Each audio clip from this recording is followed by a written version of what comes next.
সকালবেলা আপনারা দুজন অভিজ্ঞ টিচারের কথা শুনেছেন, স্যাররা যথেষ্ট উচ্চ মানের কথাবার্তা বলেছেন। আমরা কিন্তু সেরকম নয়, আমরা ফিল্ডে কাজ করি, অর্থাৎ আমরা কিভাবে কাজটা করি সেটা আপনাদেরকে দেখাবো। আপনারা যারা সিভিল স্টুডেন্ট এবং স্পেশাল আর্কিটেক্ট স্টুডেন্ট যারা আছেন, আপনারা একটু মনোযোগ সহকারে শুনবেন, কারণ আমরা আপনাদেরকে দেখাবো কাজ। আমরা কথা বলবো কম, কাজ দেখাবো বেশি। তো শুরুতে আমি আমাদের কো স্পিকার মিস্টার মাসুদকে আহ্বান করব তার অংশটুকু তিনি প্রেজেন্ট করার জন্য। ধন্যবাদ আপনাদের। বুল ভাই অলরেডি বলছেন, যেটা হলো আমরা ফিল্ডে কিভাবে কাজ করি সেই জিনিসগুলো নিয়ে আমরা আজকে কথা বলবো। Exhibition of building construction activity, আসলে এই টপিকটার মূল উদ্দেশ্য থাকবে আমরা যেটা হলো যে নলেজ শেয়ারিং করব। আমরা এইখানে 5টা স্টেজে ভাগ করছি। প্রথম হলো প্রি ওয়ার্ক অ্যান্ড মোবিলাইজেশন, এরপর foundation and substructure, superstructure, finishing work, closing. Pre work and মোবিলাইজেশনে যেটা হলো যে অনেকগুলি ধাপই অতিক্রম করতে হবে। এর মধ্যে যে প্রথম আমাদেরকে সাইটটা ভিজিট করতে হবে। সাইটটা ভিজিট করে দেখতে হবে যে কোনো প্রতিকূলতা আছে কিনা, অথবা সোসাইটির সাথে কোনো কথা বলতে হবে কিনা, কোনো মানে নেগোসিয়েশন করতে হবে কিনা, তাদের কোনো নিয়ম কানুনের ইয়া আছে কিনা, এইগুলি একটু জেনে নিতে হবে। তারপর সাইট ক্লিনিং এ আসবে, তারপর লেআউট, পর্যায়ক্রমে এই কাজগুলি আমরা এগিয়ে যাব। এর থেকে আমাদের যেটা মোস্ট ইম্পর্টেন্ট জিনিস হবে সেটা হলো যে ইঞ্জিনিয়ারদের জন্য ড্রয়িং কালেকশন করা। এই ড্রয়িংগুলি কালেকশনের মধ্যে RAJUK, architectural, structural, electrical, plumbing etcetera থাকবে। এইগুলির সমন্বয় করে দেখতে হবে কোনো ভুল আছে কিনা, কোনো মিসিং আছে কিনা, কোনো গ্যাপ আছে কিনা। এই জিনিসটা সবচেয়ে মোস্ট ইম্পর্টেন্ট জিনিস।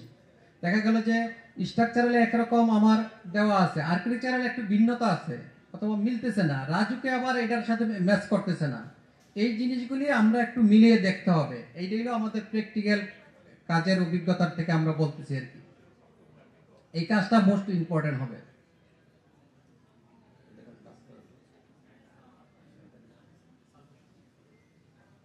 যেটা আমরা প্রথম বলছিলাম সাইট ক্লিনিং করা, এরকম সাইট থাকতে পারে, অথবা বিল্ডিং ভাঙতেছে এরকম হতে পারে। হ্যাঁ, এই বিল্ডিংটা ভাঙার পর সাইটটাকে একটু মোটামুটি ক্লিন করে এই যে এই পর্যায়ে আনতে হবে। এরপরে যেটা হচ্ছে আমরা লেআউট দেব।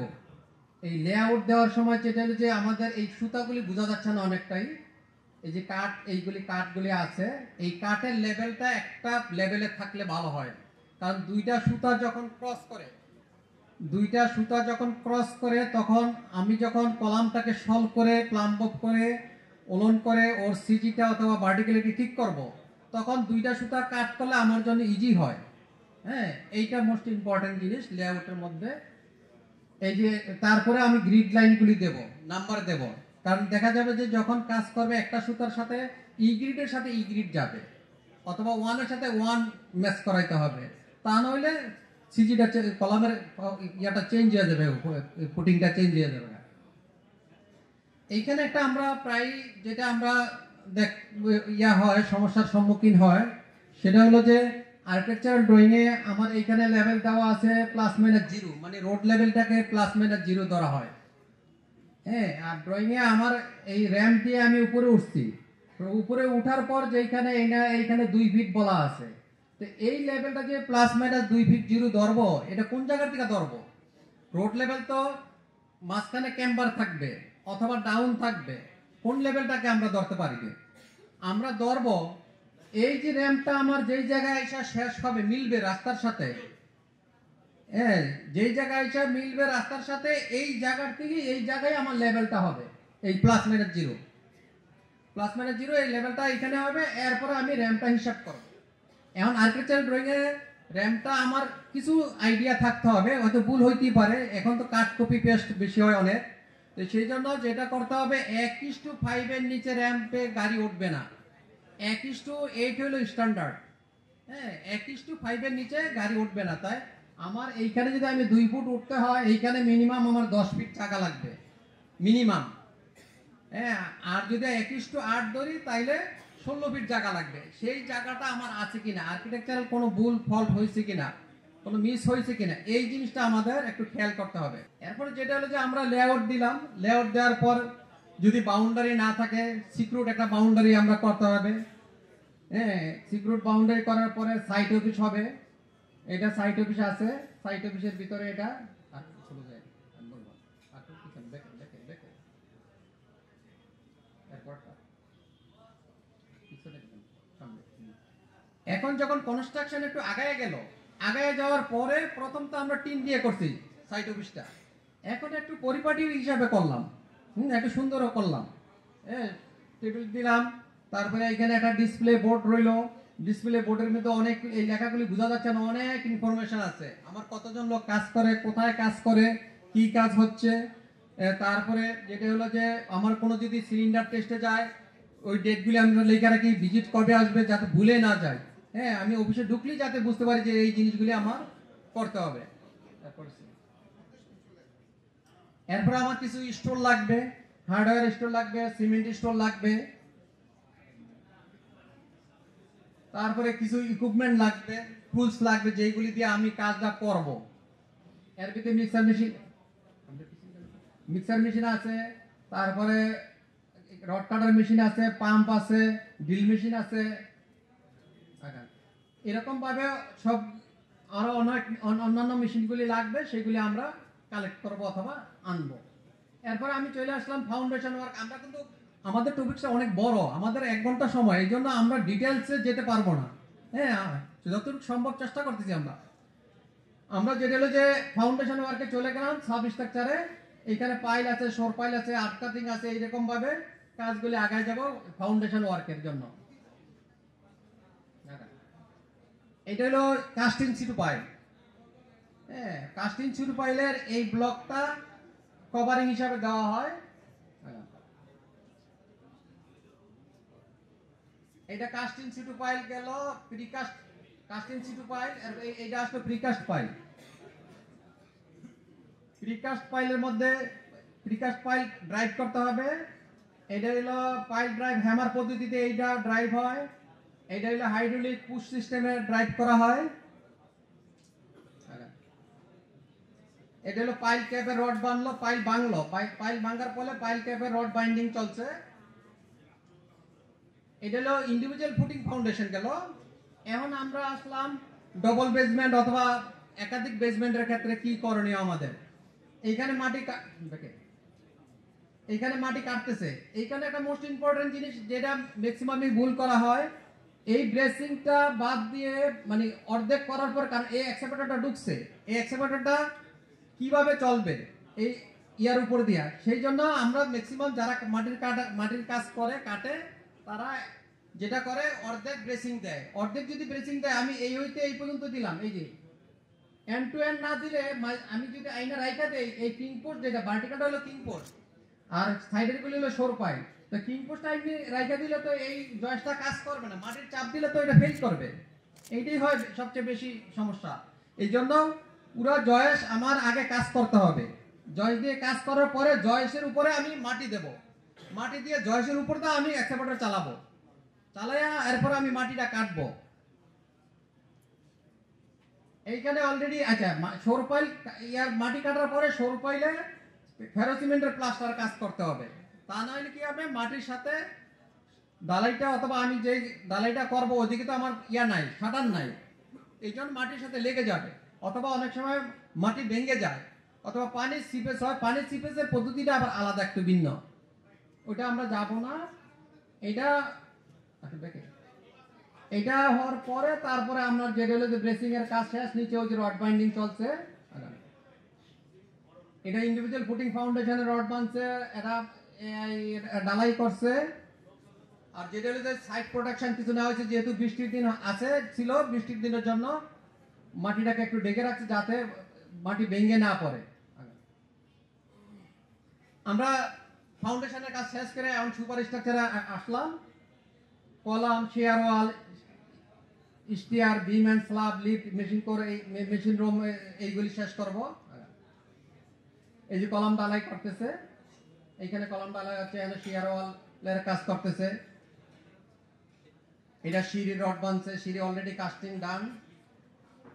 এটা ছাদের অর্ধেক, এই সাইডটা অনেক বড়, প্রায় 5000 স্কোয়ার ফিটের বেশি, একদিনে কাজ করা মুশকিল। অর্ধেকটা ঢালাই করছে, বাকি অর্ধেকটা ছাদের রড বাঁধতেছে। এরপর আমরা এসে বললাম ব্লক ছাদ ঢালাই হওয়ার পরে ব্রিক ওয়ার্ক অথবা সিসি ব্লক ওয়ার্ক।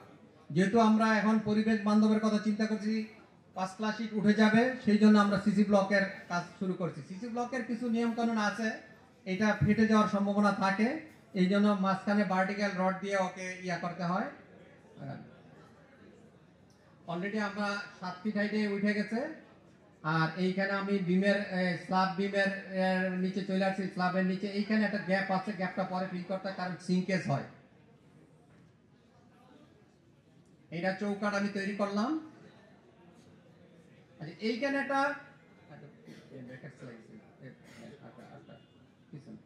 এইখানে আমরা যেটা সাধারণত সবাই জানি সেটা হলো যে এই লিন্টেলটা 7 ফিট, এই যে ফল স্ল্যাব যদি ওইটা এইখানে লিন্টেল আসবে, এই লিন্টেলটা 7 ফিট হাইটে দেওয়া হয়, লিন্টেলের বটমটা।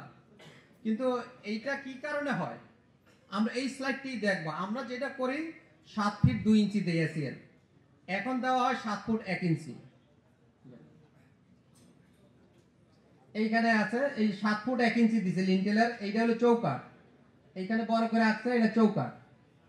এই চৌকাঠটা 7 ফুট 1 ইঞ্চি, এই যে এইখানে 7 ফুট 1 ইঞ্চি বলছে। 7 ফুট 1 ইঞ্চি আসার কারণ হলো আমার যে মার্কেটে যেই পাল্লা পাওয়া যায়, বিনিয়ার পাল্লা পাওয়া যায় স্ট্যান্ডার্ড মাপে, সেইটা হলো 82 ইঞ্চি আগে পাওয়া যেত, এখন এটা 81 ইঞ্চি পাওয়া যায়।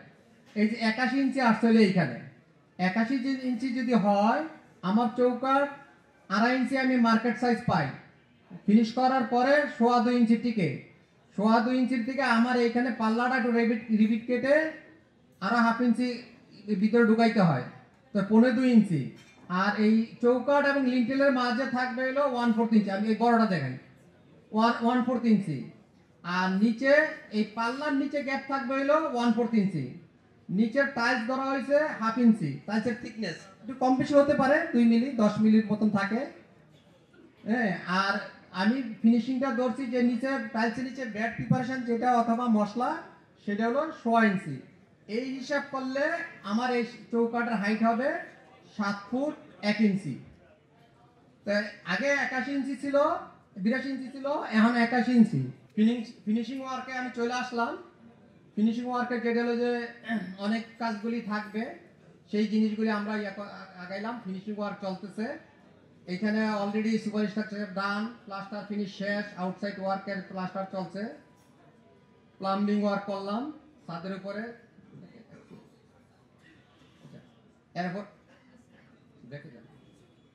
এরপর যেটা হলো যে আমি রঙের কাজ করলাম। আমার বিল্ডিং ফিনিশ হয়ে গেল, বিল্ডিং ফিনিশ শেষ আমার। এখন ক্লোজিং স্টেপে আমি চলে আসছি। ক্লোজিংটা কিভাবে আমরা করি সেটা একটু বলি। ক্লোজিং এ যেটা হলো যে প্রথম প্রি হ্যান্ডিং ওভার ভিজিট হবে। এটা আমার বিল্ডিং আমি ক্লায়েন্টকে বুঝিয়ে দিলাম। এই যে আমরা একটা বিল্ডিং শেষ করলাম, এটাই কি শেষ হলো? আরো অনেক আনুষঙ্গিক কাজ আছে, যেই কাজগুলি এটার প্যারালালি চলতে থাকবে। আমি তো ফার্স্ট টু লাস্ট বললাম যে বিল্ডিংটা কিভাবে তৈরি হলো, আমি ফিনিশ করে ক্লায়েন্টের সাথে অথবা কাস্টমারের কাছে বুঝিয়ে দিলাম।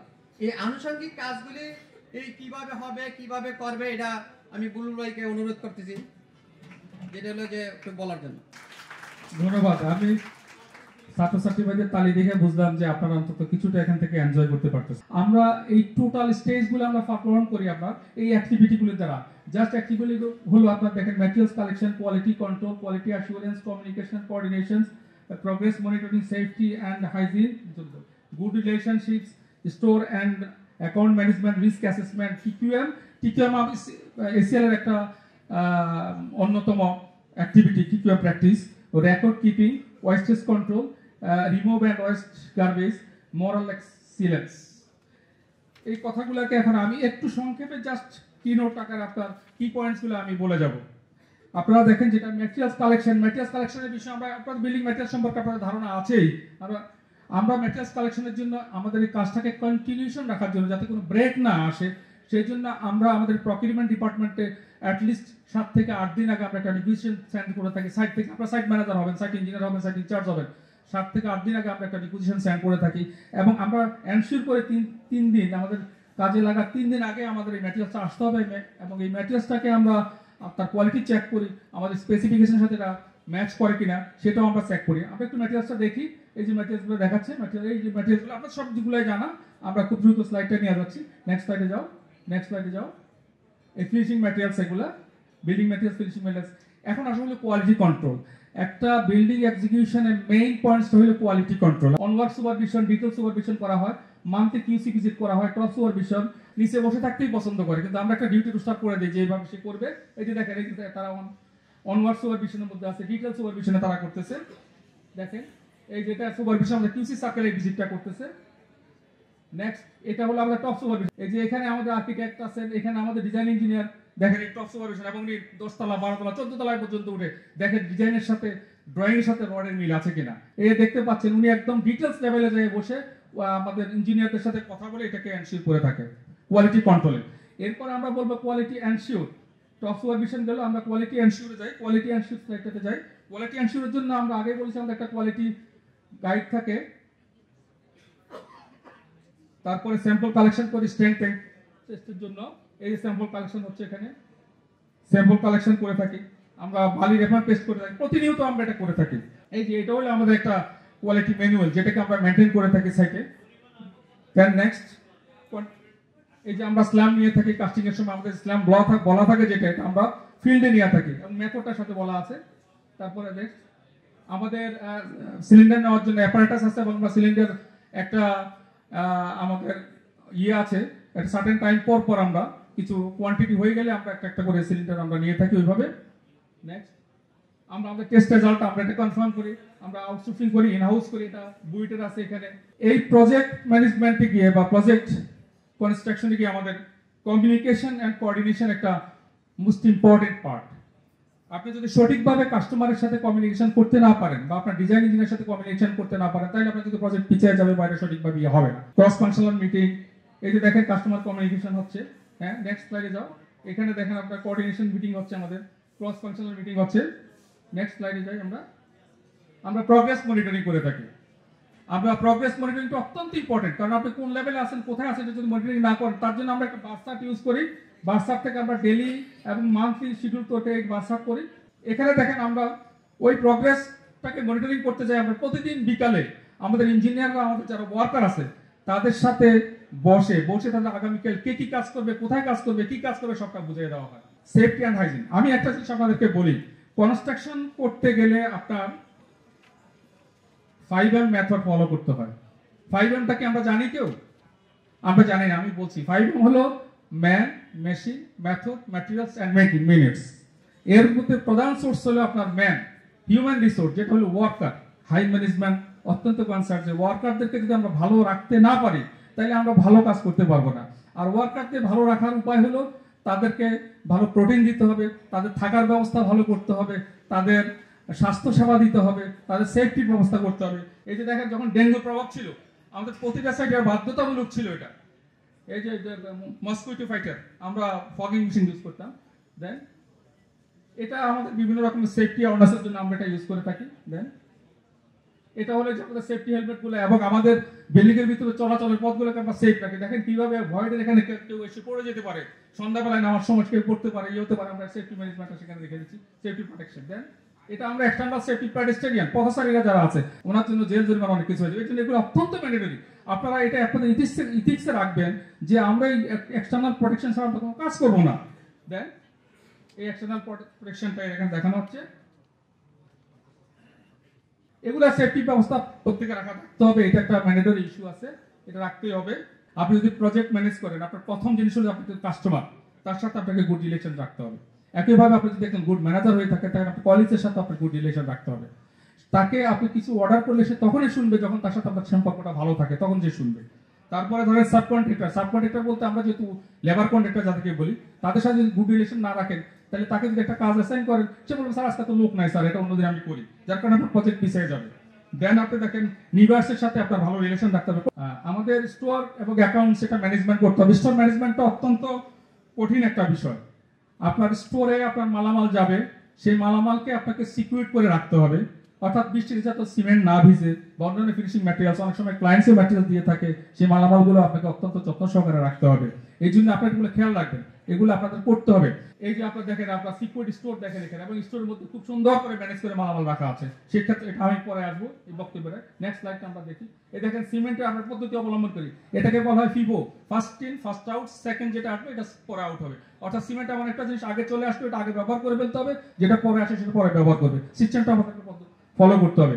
এই যে নেক্সট, এই রেকর্ড কিপিং, এই রেকর্ড কিন্তু কিপিং করতে হবে। রেকর্ড অত্যন্ত গুরুত্বপূর্ণ জিনিস।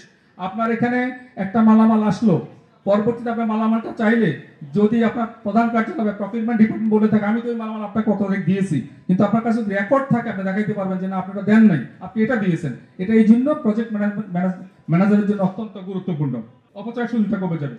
দেখেন রিস্ক অ্যাসেসমেন্ট, রিস্ক অ্যাসেসমেন্ট একটা গুরুত্বপূর্ণ বিষয় আমাদের দেশে। আমি যেটা বলছিলাম রেকর্ড কিপিং, এর আগে ওই কথাটা আসছিল, এটা অত্যন্ত গুরুত্বপূর্ণ জিনিস। এই জিনিসগুলো আমরা মেনটেন করি। নেক্সট স্লাইডে আমরা আসি। ওয়েস্টেজ কন্ট্রোল, এটা আপনার দায়িত্ব যেমনিভাবে কাজ করা, তেমনি কোম্পানির সম্পদকে মিতব্যয়তার সাথে ব্যবহার করা, এটা কিন্তু আপনার দায়িত্ব। ওয়েস্টেজ কন্ট্রোলটা আপনাকে করতে হবে অত্যন্ত গুরুত্বের সহকারে। ওয়েস্টেজ বিভিন্নভাবে হয়। এই যে একটা ট্রে দেখতেছেন, কমন প্র্যাকটিস হলো ফ্লোরের মধ্যে আপনার বালি সিমেন্ট মর্টার মিশিয়ে কাজ করা, কিন্তু যখন আপনি ট্রেটা করবেন, ফ্লোরে যখন আপনি করবেন ফ্লোরের মধ্যে অর্ধেক বালি সিমেন্ট থেকে যাবে, সেটা ওয়েস্টেজ। আর যখন ট্রে ইউজ করবেন ট্রে থেকে আপনি এটা উঠাইতে পারবেন, এবং আপনার ফ্লোরটাও নষ্ট হবে না, আপনার ওয়েস্টেজটাও এখানে হবে না। দেন নেক্সট দেখেন, বার শিডিউল একটা ম্যান্ডেটরি বিষয়। এটা যদি করেন তাহলে আপনার রড ওয়েস্টেজটা হবে না। অতএব বার শিডিউলটা আপনি মেনটেন করতে হবে। আপনার ডিজাইনের যে ডিজাইন দিবে সেই ডিজাইনকে লক্ষ্য করে আপনি কি পরিমাণ রড, কোন সাইজের রড, কোথায় কি লাগবে, যদি আপনি শিডিউল মেনটেন করেন তাহলে আপনার এই ওয়েস্টেজটা হবে না। দেখেন এটা কিন্তু ওয়েস্টেজ, এখানে বিশাল ওয়েস্টেজ, যার কারণে তারা যে বার শিডিউল করে এই যে মাপটা এখানে দিচ্ছে, ওয়ার্কারদেরকে দেয়, সাইট ইঞ্জিনিয়ারকে দেয়, এটা একজন সাইট ম্যানেজার হিসেবে আপনাদের এটা খুব খেয়াল করতে হবে গুরুত্ব সহকারে। দেন টিকিউএম অ্যাক্টিভিটিস, টিকিউএমটা হলো টোটাল কোয়ালিটি ম্যানেজমেন্ট। দেখেন এখানে QC circle, quality control circle. Quality control সার্কেলটা হলো আপনার আপনার ওয়ার্কারদেরকে নিয়ে আপনি প্রতিদিন স্বেচ্ছায় তাদের কর্মস্থলে 1 ঘন্টা বসবেন এবং কর্মস্থলের কি সমস্যা আছে এটা সমাধান করবে, তাদের আইডিয়া নেবেন, ব্রেন স্টর্মিং করবেন, তারপর এটা সলভ করবেন। দেখেন 5S এটা একটা জাপানি শব্দ। আমি 2006 সালে জাপান গিয়েছিলাম, এর আগে আমার এমডি স্যার গিয়েছে একাধিকবার, তো সেখান থেকে আমরা শিখে আসছি জাপানি ভাষায় 5S হলো 500। তারা সেইরি, সেইতন, সেইসু, সেইকিচ্ছু, শিৎসুকে এভাবে বলতো। কিন্তু পরবর্তীতে আমরা এসে দেখলাম যে ওই সেইরি সেইতন বলে আমরা আমাদের লোকদেরকে মনে রাখতে পারি না, যার কারণে আমরা ইংলিশ টার্মে চলে গেলাম। ইংলিশ টার্মটা খুব শর্ট, একটা হলো শর্ট আপনারা বুঝেন, শর্ট হলো জিনিসকে বাছাই করা, তাই তো? আপনি শর্ট বাছাই করবেন, কি বাছাই করবেন? প্রয়োজনীয় অপ্রয়োজনীয় জিনিস কি আছে, কোনটা আপনার দরকার, কোনটা দরকার নেই, এটা আপনি বাছাই করে ফেলবেন। তারপরে কি করলেন, আপনি বাছাই করা জিনিসটাকে আপনি সাজায় রাখবেন। আমরা এটা দেখাবো, একবার দেখাইছিলাম, আমার দেখাবো আপনাদেরকে। বাছাই করা জিনিস, যেমন রড বাছাই করলেন, রডের যেটা আপনার কাজে লাগবে সেটা বাইর করে দিলেন, যেটা কাজে লাগবে সেটা আপনি রেখে দিবেন। দেন আপনি দেখেন শাইন, 5S এর মধ্যে শাইন মানে হলো বাছাই করা জিনিসটাকে আপনি পরিষ্কার রাখবেন যাতে নষ্ট না হয়, এটার উপর ধুলাবালি না পড়ে, পরিষ্কার রাখবেন। এটা আপনি আপনার ঘরেও করতে পারেন, অফিসে করতে পারেন, আপনার টেবিলে করতে পারেন, ওয়ার্ক প্লেসে করতে পারেন। দেন হলো স্ট্যান্ডার্ডাইজেশন, যা করলেন এগুলোকে লিখে রাখবেন, এগুলো একটা নির্দেশনা থাকবে, এগুলো একটা ইন্ডিকেশন থাকবে, যেমন একটা লোক। লাস্ট হলো সাস্টেইন, এই 5S কে যদি আপনি টিকে থাকতে হয় তাহলে এটাকে আপনাকে সাস্টেইন করতে হবে। সাস্টেইন করার জন্য যেটা কাজ হলো প্রতিনিয়ত আপনাকে মিটিং করতে হবে, 1 মাস পরে করেন, 2 মাস পরে করেন, তাহলে এটা সবাই বলে থাকবে। আমরা পরবর্তী স্লাইডগুলোতে যাই। দেখেন এই 5S এর ক্ষেত্রে যেটা সুবিধা, এই যে এখানে দেখেন আগোছালো অবস্থায় মালামালগুলো রাখা আছে, ঠিক এই মালামালগুলো বস্তাগুলো খুলে এগুলোকে গুছায় রাখছে। গুছায় রাখলে যে সুবিধাটা, আপনার যে মালটার দরকার, আপনার দরকার একটা 1 ইঞ্চি ফাইবার, এখন আপনি 1 ইঞ্চি, 6 ইঞ্চি, 4 ইঞ্চি সব যখন এক জায়গায় রাখবেন, কোনো মার্ক থাকবে না, লেখা থাকবে না, তো এগুলো খুঁজতে হবে, খুঁজে বাইট করতে হবে। এটা বাইট করতে দেখা যাবে যে আপনার দোকান থেকে একটা ফাইবার আনার সময় হয়ে গেছে, যার কারণে আপনাকে এটা সুন্দর করে গুছায় রাখতে হবে। আমরা সেভাবে সেটা রাখছি। এবং এই রডগুলো দেখেন, এটা আপনাকে ওইভাবে সাজায় রাখা হয়েছে, ছোট ছোট টুকরা রড। এটা আপনার ওয়েস্টেজ সেভাবে কিভাবে, এখানে নাম্বারিংটা আপনারা করতে পারছেন না হয়তো বা, এখানে লেন্থ সহ ডায়া সহ বলা আছে। আপনার কোনো ছোট টুকরা রড যদি কাজে লাগে, এখান থেকে আপনি রডটা নিয়ে কাজে লাগাতে পারবেন। এই জন্য আমরা এখানে 5S প্র্যাকটিস করতেছি। এখানে আমরা ম্যাটেরিয়ালসগুলোর নাম লিখে রাখছি। পরবর্তী নেক্সট স্লাইডে চলে যাই আমরা। কাইজেনটার সাথে আপনারা পরিচিত আছেন কিনা? আপনারা কেউ পরিচিত নাই? কাইজেন হইল এমন একটা বিষয়, এটার কাই অর্থ হলো চেঞ্জ, এটা একটা জাপানি শব্দ। জেন অর্থ ভালো, অর্থাৎ এটা change better, make it good, আপনি এটাকে ভালো করবেন। এই ভালো করার জন্য কিন্তু আপনি হিউজ টাকা পয়সা খরচ করে কিন্তু ভালো করতে পারবেন না। আপনার হাতে যে ক্ষমতা আছে, আপনার কর্মক্ষেত্রে এটাকে আপনাকে করতে হবে। এবং এটা করার তিনটা মূলনীতি আছে, একটা হলো এলিমিনেশন, একটা হলো রিডিউস অথবা চেঞ্জ। আমরা ছবি দেখলে বুঝতে পারবো। আমরা একটু ছবি দেখি, আমরা কাইজেন এই দেখেন, আমরা প্রথমে এই ব্লক ইউজ করতাম, আমাদের এখানে সাররা আছে, এই ব্লক আমরা ইউজ করতাম। সাথে যখন রড বানতাম, রডের নিচে আমরা এই সাইজের ব্লক দিতাম। তো দেওয়ার পরে আমরা যখন কাজ করতে যেত, ওয়ার্কারটা হাঁটতো, ব্লকটা নড়ে যেত, সরে যেত, স্পেস হয়ে যেত। দেন আমরা রডের সাথে করলাম কি, তার বেঁধে দিলাম। তো তার বেঁধে দেওয়ার পরে কিছুটা কাজ হচ্ছে, সে নড়তেছে কিন্তু সে এরকম কাত হয়ে যাচ্ছে, এরকম সরে যাচ্ছে। তারপরে আমরা এই পদ্ধতিগুলো আসলাম, এটা ইউজ করলাম, এটা ইউজ করলাম, অর্থাৎ আমরা এখানে আমরা ইলিমিনেট করলাম, এই ব্লকের অংশটাকে কেটে দিলাম, যেখানে রডটা এটাকে ধরে রাখবে। এগুলো সব কাইজান, এই যে কাইজান করে এগুলো তা আসলে আপনি কর্মকার ছোট ছোট পরিবর্তন, তার জন্য কিন্তু আপনাকে পয়সা খরচ করা লাগবে না, ছোট ছোট পরিবর্তন আপনার মাথা থেকে আসতে হবে। আমরা আপনাদের মাথায় ঢুকাই দিলাম, আপনার এই কাজগুলো করবেন আপনাদের কর্মক্ষেত্রে, এটাই আমাদের প্রত্যাশা থাকবে। দেন এটা হলো মোটিভেশন। মোটিভেশন অত্যন্ত দরকারি। আমি একটু কথা বলি আপনাদের সাথে মোরাল এক্সিলেন্স নিয়ে। মোরাল এক্সিলেন্স বলতে আমরা যেটা বোঝাচ্ছি, এটা আসলে সবাইরে থাকে। এটা আমরা এর মধ্যে কয়েকটা বিষয় আমরা এখানে উল্লেখ করেছি। ইন্টিগ্রিটি, ইন্টিগ্রিটিটা কি আপনারা কেউ আমাকে বলতে পারেন? ইন্টিগ্রিটি বলতে আপনারা কি মিন করেন বা কি বুঝে থাকেন? কেউ একজন বললে আমি খুশি হব। কেউ আছেন কি? দেখেন, সাধারণ অর্থ হয়তো আপনারা বলবেন এটাকে সততা। আসলে আমি এটাকে শুধু সততার মধ্যে রাখবো না। সততা ধরেন আপনি, ঠিক আছে, তার মধ্যে অনেক কিছু আছে। এই ইন্টিগ্রিটিটা, এই সততাটা যদি বলেন আপনি, ইথিক্স আছে। এটা হচ্ছে যে আপনার জন্য, আপনার নিজের জন্য, আপনার প্রতিষ্ঠানের জন্য এবং আপনার কাস্টমারের জন্য। এখন আপনার নিজের জন্য আপনি সেটা ঠিক করে নেন, আপনি সৎ মানুষ, আপনি পরকালে ভালো থাকবেন, এই করবেন সেই করবেন, সেটা আলাদা ইস্যু। কিন্তু আপনার কোম্পানির জন্য কি? কোম্পানির জন্য অনেক সময় হয় কি, আপনি আজকে মোবাইল ফোন আছে, আপনাকে একটা প্রজেক্ট অ্যাসাইন করা হলো, মোবাইল ফোনে জিজ্ঞাসা করলো আপনার হেড যে আপনি কোথায়? স্যার আমি সাইটে আছি। অথচ আপনি নারায়ণগঞ্জ বসে আসেন। এখানেও কিন্তু আপনার ইন্টিগ্রিটিটা আপনার মার্কেবল হয়ে যাবে, কোশ্চেনেবল হয়ে যাবে। অতএব আপনাকে এই অবস্থাটুকু আপনাকে খেয়াল রাখতে হবে। আপনি অফিসে বসে আছেন, আপনাকে 8 ঘন্টা হয়তো সময় আপনার কাছ থেকে কোম্পানি নিয়েছে, কিন্তু আপনি অফিসে বসে বসে হয়তো অন্য কার সাথে চ্যাট করলেন, ইউটিউব দেখলেন, মোবাইল। আমি বলছি না আপনার তা করবেন, আমি বলছি যে যেগুলো আপনার মাথায় রাখতে হবে। তো সেটা হলো কি, আপনি এখানেও ইন্টিগ্রিটিটা আপনার প্রশ্নবোধক হবে, কারণ আপনার কোম্পানির 8 ঘন্টার সময়ের মধ্যে আপনি ব্যক্তিগত সময়ে অনেক অংশ, ব্যক্তিগত সময় আপনার ব্যক্তিগত কাজ অনেক সময় ব্যয় করেছেন। এটা আপনাদের খেয়াল রাখতে হবে। ডেডিকেশন, ডেডিকেশনটা আমরা যেটা বলে থাকি, সাধারণত ধরেন কোম্পানির একটা টাইম, চাকরির একটা রুলস আছে, আপনার 9টা 5টা বা আপনার 6টা 9টা, যেটাই বলে, আপনার সাথে একটা এগ্রিমেন্ট হয়েছে।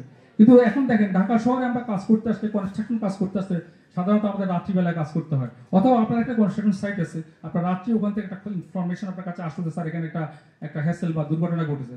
এখন আপনি যদি ডেডিকেটেড পিপল হয়ে থাকেন, তাহলে ইউ শুড অ্যাটেন্ড দ্যাট, আপনাকে সেটা অ্যাটেন্ড করতেই হবে। আপনি সেখানে যাবেন এবং আপনার কাস্টিং চলতেছে, এই সময় আপনার ডিউটি করার কথা নয়, কিন্তু আপনি সেটা শেষ না করার পর্যন্ত আপনি আসতে পারবেন। এই জন্য কোম্পানির প্রতি আপনার ডেডিকেশনটা অত্যন্ত ইম্পর্টেন্ট। নেক্সট দেখেন রেসপন্সিবিলিটি, এটা ডেডিকেশন রেসপন্সিবিলিটি খুব কাছাকাছি। Next positive attitude. অ্যাটিটিউড একটা মোস্ট ইম্পর্টেন্ট। একজন মানুষকে আপনার ধরে রাখার জন্য অ্যাটিটিউড যদি আপনার পজিটিভ না হয়, কাউকে আপনি না করবেন, কাউকে না করলেও সেটাকে আপনাকে অ্যাফার্মেটিভ ওয়েতে না করতে হবে। সে না বুঝে, যে তাকে বুঝতে হবে যে আপনি তার কথাটা মনোযোগ দিয়ে শুনেছেন, তারপর আপনি তাকে না করছেন, তখন সে হয়তো আপনি এটাকে অ্যাকসেপ্ট করবে। ডিসিশন মেকিং ক্যাপাবিলিটি, যেটাকে ডিসিসিভ বলা হয়। দেখেন, অনেক সময় আপনি কোনো ডিসিশন ঝুলিয়ে রাখেন, ডিসিশন ঝুলিয়ে রাখার চেয়ে নো বলে দেওয়াটা অনেক ভালো। এই জন্য ডিসিশন মেকিং ক্যাপাসিটি আপনার থাকতে হবে, এই ক্যাপাবিলিটি আপনাকে তৈরি করতে হবে। এটা আপনার একটা নিজস্ব সক্রিয়তা। আমি আগেই বলছি, মোরাল এক্সেলেন্স হলে আপনার নিজের মধ্যে আপনার নিজেকে তৈরি করে দিতে হবে। দেন দেখেন কনফিডেন্স। একটা কাজ করেছেন, আপনার যদি সেই কাজ সম্পর্কে আপনার পূর্ব অভিজ্ঞতা থাকে, আপনার কনফিডেন্স থাকে, কনফিডেন্স গ্রো করবে। আপনি কাজ করতে গেলে আমি এটা করবো, পারবো কি পারবো না, হবে কি হবে না, আমি করে ফেললে স্যার কি বলবে, এইসব চিন্তা ভাবনা না করে কনফিডেন্ট নিয়ে আপনার কাজ করতে হবে। আর কনফিডেন্স গ্রো করবে আপনি যত বেশি কাজের সাথে সম্পৃক্ত হবেন, যত বেশি অভিজ্ঞ লোকদের সাথে সম্পৃক্ত হবেন, যত বেশি এই ধরনের কথা শুনবেন, আপনার কনফিডেন্সটা গ্রো করবে। দেন হলো কারেজ। এটা কনফিডেন্স থাকলে আপনার কারেজ এমনি হয়ে যাবে, আপনি সাহসী হয়ে যাবেন। সবগুলো সাইড বোধহয় দেখা যাচ্ছে না। আপনার পার্সোনালিটি খুব শক্ত পার্সোনালিটি থাকতে হবে। কারণ পার্সোনালিটি বলতে এমন নয় যে আমি লেবারের সাথে কথা বলবো না। হ্যাঁ, আপনি লেবারের সাথে কথা বলবেন, আপনি আপনার সাইড স্টাফের সাথে কথা বলবেন, কিন্তু সেটা লিমিট থাকতে হবে। এমন ভাবে কথা বলবে না যাতে সে আপনাকে মনে করে যে আপনি আর সে তার মধ্যে কোনো পার্থক্য নেই। এই জন্য আপনার এই পার্সোনালিটি ব্যক্তিত্বটাকে বজায় রেখে আপনাকে কথা বলতে হবে।